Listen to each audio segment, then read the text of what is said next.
हमारी मिसाइलें दुनिया के लिए आकर्षण का केंद्र बनी, एरो इंडिया 2025 में बोले राजनाथ सिंह। राजनाथ सिंह ने यहां एरो इंडिया 2025 के स्वदेशीकरण कार्यक्रम और समापन समारोह को संबोधित किया। उन्होंने कहा, एरो इंडिया ने जो ऊंचाइयां हासिल की हैं वे न केवल अद्वितीय हैं बल्कि ऐतिहासिक भी हैं। मैं पिछले 3 दिन से इस कार्यक्रम में व्यक्तिगत रूप से मौजूद हूं और अगर मुझे अपने अनुभव को 3 शब्दों में व्यक्त करना हो तो वह है ऊर्जा, ऊर्जा और ऊर्जा। रक्षा मंत्री राजनाथ सिंह ने बुधवार को कहा कि भारत परिवर्तन के क्रांतिकारी दौर से गुजर रहा है।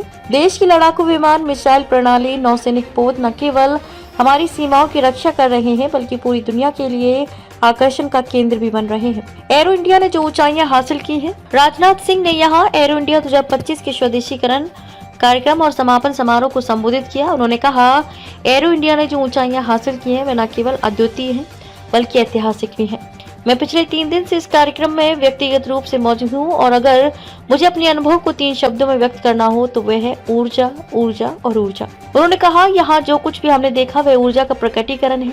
ये ऊर्जा और उत्साह न केवल भारत की प्रतिभागियों में बल्कि दुनिया भर में देखा जा सकता है। हमारे उद्यमियों, हमारे स्टार्टअप और नव प्रवर्तकों में जो उत्साह देखा गया वह सराहनीय है। देश बदलाव के क्रांतिकारी दौर से गुजर रहा है। रक्षा मंत्री ने बताया कि देश बदलाव के क्रांतिकारी दौर से गुजर रहा है।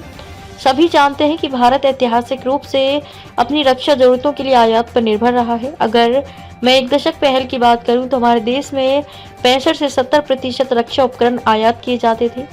अगर हम आज की स्थिति को देखें तो आप इसे समाधान या चमत्कार कह सकते हैं, लेकिन आज देश में लगभग उतने ही प्रतिशत रक्षा उपकरणों का निर्माण हो रहा है। 5 देशों के रक्षा मंत्रियों से मिले राजनाथ। रक्षा मंत्री राजनाथ ने बुधवार को एरो इंडिया के दौरान 5 देशों जिम्बाब्वे, यमन, इथियोपिया, गाम्बिया और गैबान के अपने समकक्षों के साथ द्विपक्षीय बैठकें की। इन बैठकों में इन देशों के साथ द्विपक्षीय रक्षा संबंधों को प्रगाढ़ करने पर चर्चा हुई और रक्षा से जुड़े कई क्षेत्रों में सहयोग को लेकर सहमति बनी। जीत की नई अवधारणा जरूरी, CDS. Chief of defence staff CDS general Anil Chauhan ने बुधवार को एरो इंडिया कार्यक्रम में भविष्य के संघर्षों के साथ प्रौद्योगिकियों को जोड़े जाने के विषय पर एक संगोष्ठी को संबोधित किया। उन्होंने कहा, भविष्य के युद्ध के साथ प्रौद्योगिकियों को जोड़ना जीत हासिल करने के लिए समाधान का केवल एक हिस्सा है। अगर आप जीतना चाहते हैं तो आपको नई अवधारणा विकसित करनी होगी। नौसेना प्रमुख एडमिरल दिनेश के त्रिपाठी ने एरो इंडिया में एक कार्यक्रम के दौरान कहा कि समुद्री हवाई क्षेत्र में स्वदेशी समाधान के लिए घरेलू उद्योग के काम करने की दरकार है। सेना की 85% खरीद अब स्वदेशी। उन्होंने घरेलू उद्योग जगत से स्वदेशी समाधानों के विकास के लिए नौसेना के साथ काम करने का आह्वान किया, जबकि सेना प्रमुख जनरल उपेंद्र द्विवेदी ने बताया कि सेना अब 85% खरीद अब स्वदेशी है।